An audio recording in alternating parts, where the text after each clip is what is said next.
Hello दोस्तों, स्वागत है आपका स्टडी विद टॉपर्स चैनल पे। और आज हम पढ़ने वाले हैं इंडियन ज्योग्राफी का एक बहुत इम्पोर्टेंट टॉपिक जिसका नाम है जलवायु या क्लाइमेट। ठीक, तो आज हम पढ़ेंगे भारत की जलवायु के बारे में। सबसे पहले हम समझते हैं कि जलवायु कहते किसे हैं। जलवायु को समझने से पहले हमें समझना पड़ेगा कि मौसम किसे कहते हैं। ठीक, तो जो हमारा मौसम होता है वो किसी स्थान का 4 घंटे 5 घंटे या एक दिन का मतलब हम ये समझते हैं कि किसी स्थान पे आज जैसे बारिश हो रही है तो ये क्या है, वहां का मौसम है। ठीक, इसी तरीके से जब हम मौसम को पूरे लगभग 30 वर्षों तक किसी स्थान पर देखते हैं कि और हमें एक अंदाजा आ जाता है कि वहां पर वर्ष में कितनी ठंड पड़ती है, कितनी वहां पर गर्मी रहती है, वहां पर बर्फबारी होती है या नहीं होती है, तो ये उस स्थान का क्या होता है, ये वहां की जलवायु होती है।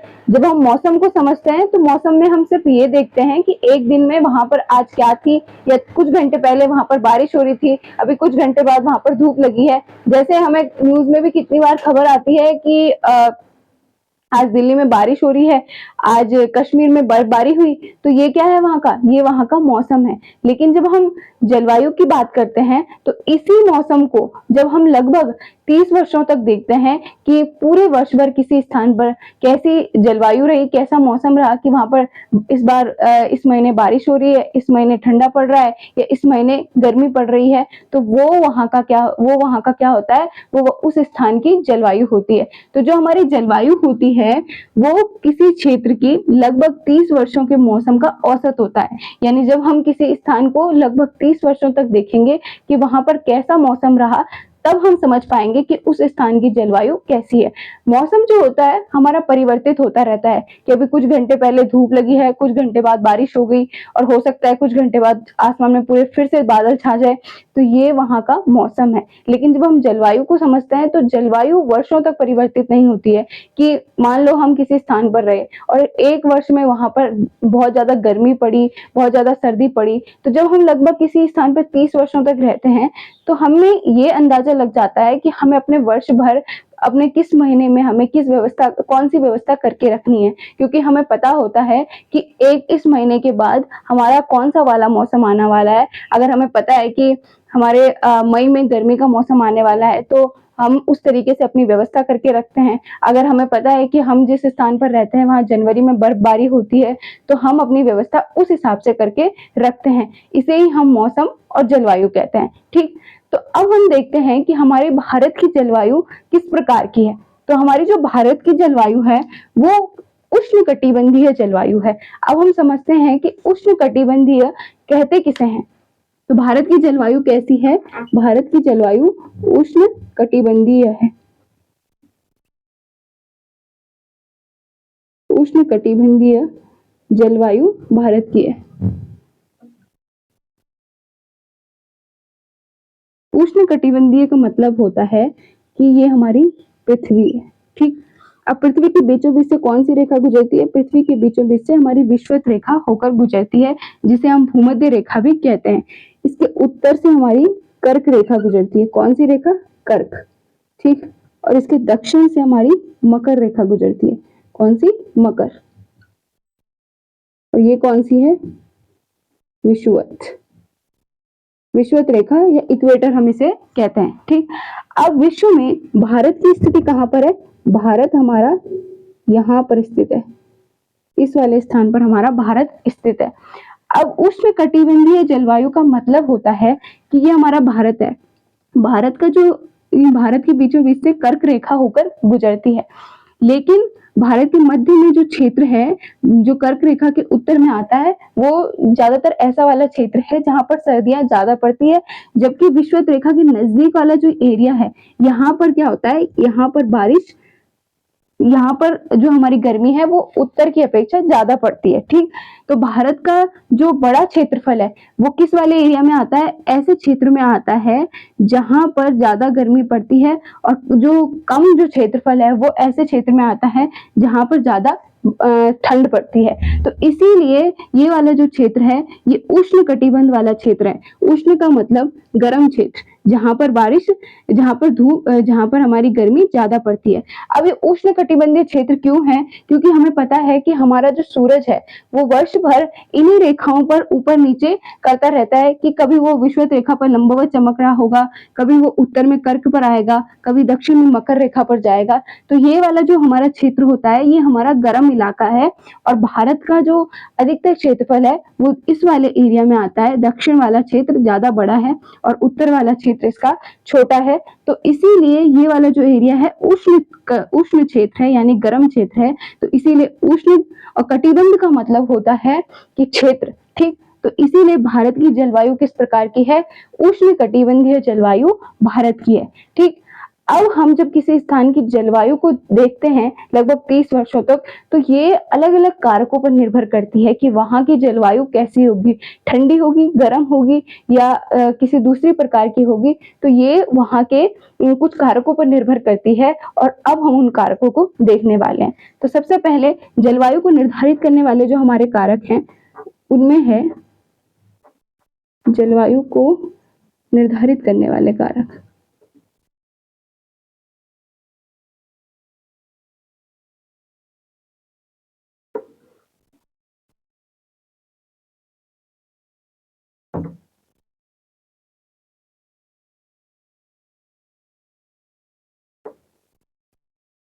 इसमें पहला है हमारा अक्षांशीय स्थिति।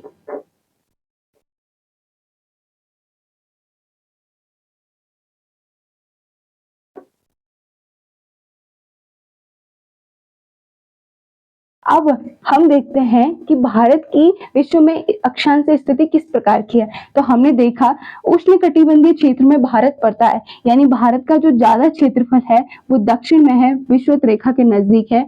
और विषुवत रेखा के जो नजदीक वाले स्थान होते हैं वहां पर गर्मी कैसी पड़ती है? ज्यादा पड़ती है। तो भारत की विश्व में अक्षांशीय स्थिति इस प्रकार की है कि उसका जो बड़ा क्षेत्रफल है ये दक्षिण वाला गर्म इलाके में आता है, और जो छोटा क्षेत्रफल है जो वो कर्क रेखा से उत्तर में आता है, यानी थोड़ा ठंडे वाले इलाके में आता है, ठीक। तो भारत इस चीज से हमें क्या पता चलेगा कि भारत में जब भारत की स्थिति जब हमें विश्व में पता रहेगी तो हमें पता चलेगा कि भारत में जो भारत का जो दक्षिण वाला इलाका है वहां पर ज्यादा गर्मी पड़ती है, जो उत्तर वाला इलाका है वहां पर दक्षिण की अपेक्षा कम गर्मी पड़ती है। तो इससे भी हम समझ सकते हैं कि भारत की जो जलवायु होगी वो किस प्रकार की होगी, गर्म और ठंडी इस प्रकार की होगी, और दक्षिण वाला इलाका ज्यादा गर्म होगा, उत्तर वाला थोड़ा ठंडा होगा, ठीक।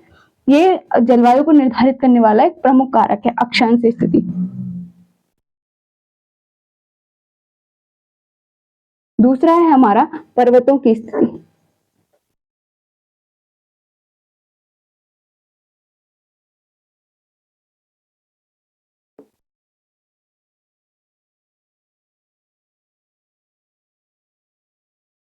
अब पर्वतों की स्थिति जलवायु को निर्धारित करने में कैसे महत्वपूर्ण है, चलिए हम समझते हैं।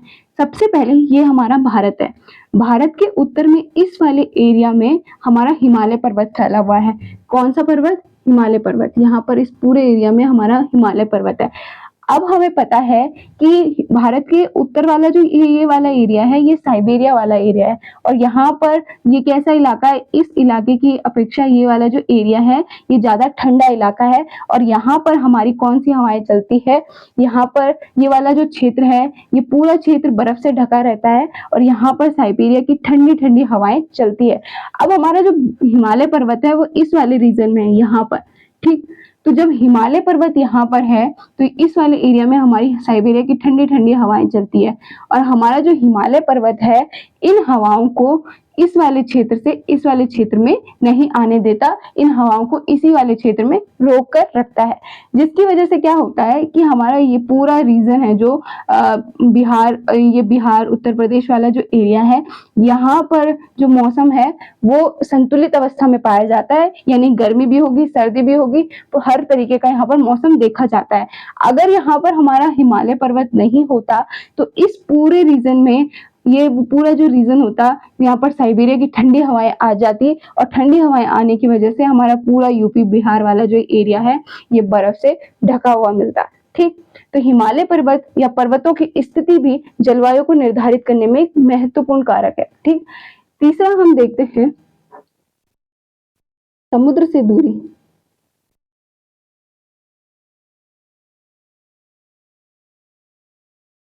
अब हम समझते हैं कि समुद्र से दूरी किस तरीके से जलवायु को निर्धारित करने में एक महत्वपूर्ण कारक है। अब ये वाला जो एरिया है, हमें पता है यहाँ पर भारत का इस वाले एरिया में अरब सागर स्थित है। अब हमारा ये महाराष्ट्र राज्य है, यहाँ पर पूरा हमारा अरब सागर स्थित है। ठीक, अब इस महाराष्ट्र वाले इलाके में यहाँ पर हमारा कौन सा राज्य, कौन सा स्थान है, कौन सा शहर है, तो यहाँ पर हमारा मुंबई शहर है। ठीक, अब ये मुंबई के क्या है कि ये मुंबई समुद्र के किनारे है, और समुद्र के किनारे वाले जो इलाके होते हैं या जो क्षेत्र होते हैं, वहां की जलवायु ना तो ज्यादा गर्म होती है और ना ज्यादा ठंडी होती है। ऐसा इसलिए होता है कि समुद्र हमारा एक बहुत बड़ा एरिया होता है जहाँ पर बहुत ज्यादा पानी है, तो वो जो पानी होता है वो ना तो बहुत जल्दी गर्म होता है और ना ही बहुत जल्दी ठंडा होता है, जिस वजह से उस पूरे एरिया में एक नमी बनी हुई रहती है कि वहां की जो हवाएं होगी जब वहां से उस समुद्र वाले इलाके से गुजरेगी तो उसमें वाष्प बनकर जो पानी है वो जरूर जाएगा, और वो पूरा इलाका जो है एक नमी टाइप की वहां पर बनी रहेगी, जिस वजह से समुद्र के किनारे वाले जो शहर होते हैं या जो क्षेत्र होता है, वहां की जो जलवायु होती है ना ज्यादा गर्म होती है ना ज्यादा ठंडी होती है, वर्ष भर एक तरीके की जलवायु वहां पर बनी रहती है। लेकिन अगर हम मुंबई में देखें तो इस तरीके की जलवायु होगी, लेकिन जैसे ही समुद्र से दूरी बनती रहेगी, जैसे ही हम मध्य प्रदेश, इधर उत्तर प्रदेश या उत्तराखंड वाले इलाके में देखेंगे तो यहाँ का मौसम परिवर्तित होता रहेगा। यहाँ पर इस वाले रीजन में जो हमारा मौसम होगा वो मुंबई की अपेक्षा थोड़ा गर्म होगा। ठीक, तो समुद्र से जो दूरी है वो भी निर्धारित करती है जलवायु को। अब चौथा हम देखते हैं विषुवत रेखा से दूरी।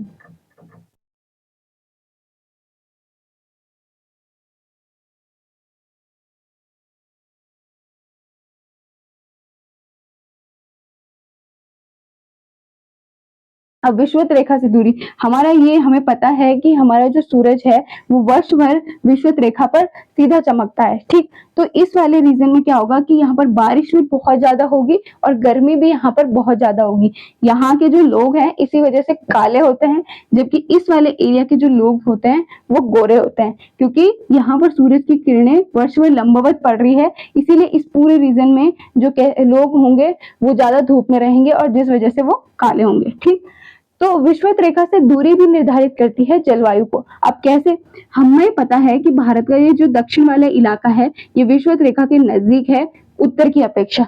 तो ये जो उत्तर वाला इलाका है ये हमारा ठंडा है, जबकि ये दक्षिण वाला जो इलाका है गर्म है। अब गर्म इसलिए है कि सूरज की किरणें यहाँ पर वर्ष भर लंबवत पड़ रही है, और लंबवत पड़ने की वजह से इस पूरे रीजन में लगभग गर्मी रहती है। तो ये वाला जो एरिया है हमारा ये गर्म है, ये उत्तर वाला जो है ठंडा है। अब हम इसे ऐसे समझ सकते हैं कि भारत में लगभग विषुवत रेखा जो होगा वो दक्षिण में होगा भारत के। ठीक, तो भारत के ये तमिलनाडु राज्य विषुवत रेखा के ज्यादा नजदीक है जम्मू कश्मीर की अपेक्षा। ठीक, इसीलिए जो तमिलनाडु में जो गर्मी होगी वो ज्यादा होगी और हमारे कश्मीर में जो है वो गर्मी कम होगी, क्योंकि विषुवत रेखा से दूर है, जबकि हमारे तमिलनाडु विषुवत रेखा के नजदीक है, तो यहाँ पर गर्मी ज्यादा होगी। ठीक, पांचवा हमारा जो कारक है वो है ऊंचाई।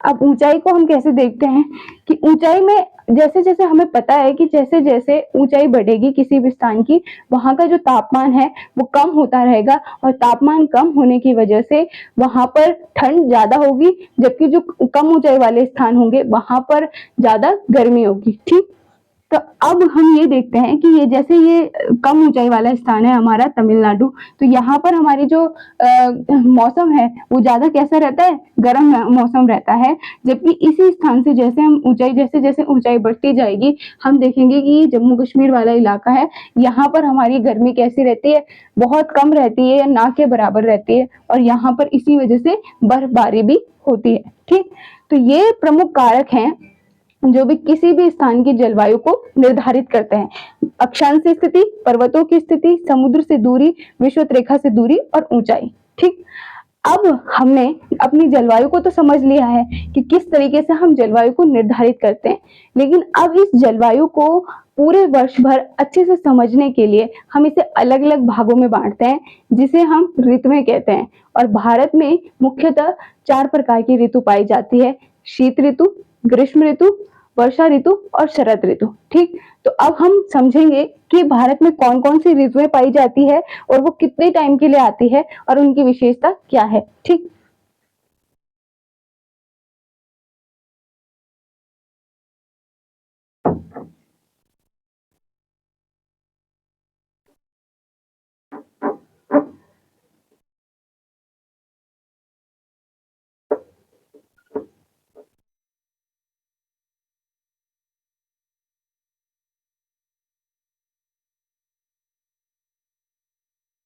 पहली हमारी शीत ऋतु। अब शीत ऋतु का जो टाइम है भारत में किस टाइम तक रहती है, तो लगभग 15 दिसंबर से 15 मार्च तक का टाइम इसमें रहता है। 15 दिसंबर से 15 मार्च तक भारत में जो ठंड का मौसम है वो रहता है। अब ठंड का मौसम आता किस तरीके से है, तो हमारा जो सूरज है जब वो विषुवत रेखा पर, वो वर्ष भर क्या करता है, या तो कर्क रेखा पर होगा या मकर रेखा पर होगा या विषुवत रेखा पर होगा। लेकिन इस टाइम पे क्या होता है कि हमारे जो सूरज की स्थिति होती है वो भारत से दूर होती है, यानी वो उस समय मकर रेखा पर होगा। ठीक, तो जब हमारा सूरज मकर रेखा पर होगा तो इसकी जो भारत से है वो दूरी ज्यादा हो जाएगी और इसकी किरणें भारत तक सीधी नहीं पहुंच पाएगी, जिस वजह से इस वाले रीजन में जो ठंडा है वो पड़ जाता है और यहाँ पर ठंड का मौसम हो जाता है। ठीक, तो भारत में लगभग 15 दिसंबर से 15 मार्च तक ठंड का मौसम रहता है, जिसे हम शीत ऋतु कहते हैं। अब दूसरी दूसरी ऋतु हम देखते हैं, वो है हमारी ग्रीष्म ऋतु। और हमारी ग्रीष्म ऋतु रहती है लगभग 15 मार्च से 15 जून तक। ठीक, तो 15 मार्च से 15 जून तक हमारी कैसी स्थिति, कैसी ऋतु रहती है, ग्रीष्म ऋतु रहती है। और ग्रीष्म ऋतु कैसे आती है, तो जिस समय हमारी ग्रीष्म ऋतु होगी उस समय हमारा जो सूरज होगा वो कर्क रेखा पर लंबवत चमक रहा होगा। यानी जब हमारी शीत ऋतु होगी उस टाइम पे हमारा सूरज मकर रेखा पर होगा, लेकिन जैसे जैसे हमारी शीत ऋतु खत्म होने वाली होगी हमारा जो सूरज है वो धीरे धीरे उत्तर में आता रहेगा और फिर विषुवत रेखा पर पहुंचेगा। और जैसे ही विषुवत रेखा पर पहुंचता है तो उसके बाद धीरे धीरे और ऊपर आएगा और यहाँ पर कर्क रेखा पर वो अपनी स्थिति बना लेगा। ठीक, अब जब वो कर्क रेखा पर अपनी स्थिति बना लेगा तो यहाँ से सूरज, हमारा जो भारत है वो नजदीक हो गया है। अब जब वो नजदीक हो गया है तो भारत, सूरज जब नजदीक होगा तो गर्मी कैसी होगी, वो ज्यादा होगी, उसकी जो किरणें हैं वो सीधी भारत पर पड़ेगी। इस वजह से भारत में 15 मार्च से और 15 जून तक का जो टाइम होता है वो ग्रीष्म ऋतु का टाइम होता है। अब हमारी चौथी जो ऋतु आती है, तीसरी जो ऋतु आती है वो है वर्षा ऋतु। और वर्षा ऋतु हमारी 15 जून से 15 सितंबर तक रहती है। ठीक, तो 15 जून से 15 सितंबर तक हमारी वर्षा ऋतु रहती है। अब जब भारत में गर्मी का मौसम रहता है उस समय भारत में सूरज की किरणें कैसी पड़ रही होती है, एकदम सीधी पड़ रही होती है। और सीधी पड़ने की वजह से इस वाले क्षेत्र में जो हवाएं होगी वो गर्म हो जाएगी और हवाएं गर्म होकर ऊपर उठने लग जाती है। और ऊपर उठती है इसी वजह से यहाँ का जो स्थान होता है वो खाली हो जाता है, हवाओं वाला जो स्थान होता है वो खाली हो जाता है। और दक्षिण से कुछ ठंडी हवाएं आती हैं, इस वाले एरिया से कुछ हवाएं आती है जो इस वाले रीजन को भर देती है। और इस वजह से क्या होता है, जब गर्म ठंडी हवाएं आपस में मिलने लग जाती हैं तो यहाँ पर मानसून आ जाता है। और मानसून जब आता है तो इस पूरे एरिया में बहुत ज्यादा बारिश होने लग जाती है। अगर आपको मानसून अच्छे से समझना है तो मैंने वीडियो बनाई है, आप प्लेलिस्ट में जाकर उसे चेक कर सकते हैं और मानसून को वहां से अच्छे से समझ सकते हैं। तो चलिए अब हम देखते हैं अपनी चौथी ऋतु, वो है शरद ऋतु। और हमारी जो शरद ऋतु रहती है वो 15 सितंबर से 15 दिसंबर तक रहती है। ठीक, तो 15 सितंबर से 15 दिसंबर तक हमारी कौन सी ऋतु रहती है, शरद ऋतु। अब शरद ऋतु में क्या होता है कि जब हमारा सूरज यहाँ कर्क रेखा पर आ गया, अब धीरे धीरे हमारा जो सूरज है गर्मी के मौसम से धीरे धीरे वो दक्षिण की ओर जाता रहेगा। और जैसे जैसे वो सूरज की जो स्थिति है वो भारत से क्या होगी, दूर होती जाएगी और भारत जो सूरज है वो विषुवत रेखा से धीरे धीरे इस वाले एरिया में आता रहेगा। तो जैसे ही भारत से इसकी सूरज की स्थिति जो है वो दूर होती जाएगी। वैसे वैसे इस वाले एरिया में पहले तो सर्दियां आई थी, फिर क्या हुआ, फिर बारिश, फिर गर्मी हुई, फिर गर्मी के बाद बारिश हुई। अब इस वाले एरिया में क्या होगा, इस टाइम पे यहाँ का जो मौसम है वो बिल्कुल साफ हो जाएगा। यहाँ आसमान बिल्कुल साफ रहेगा और यहाँ पर चिलचिलाती हुई धूप होगी। ठीक, तो शरद ऋतु का में एक ऐसा मौसम रहता है, ना ज्यादा गर्म होता है ना ज्यादा ठंडा होता है।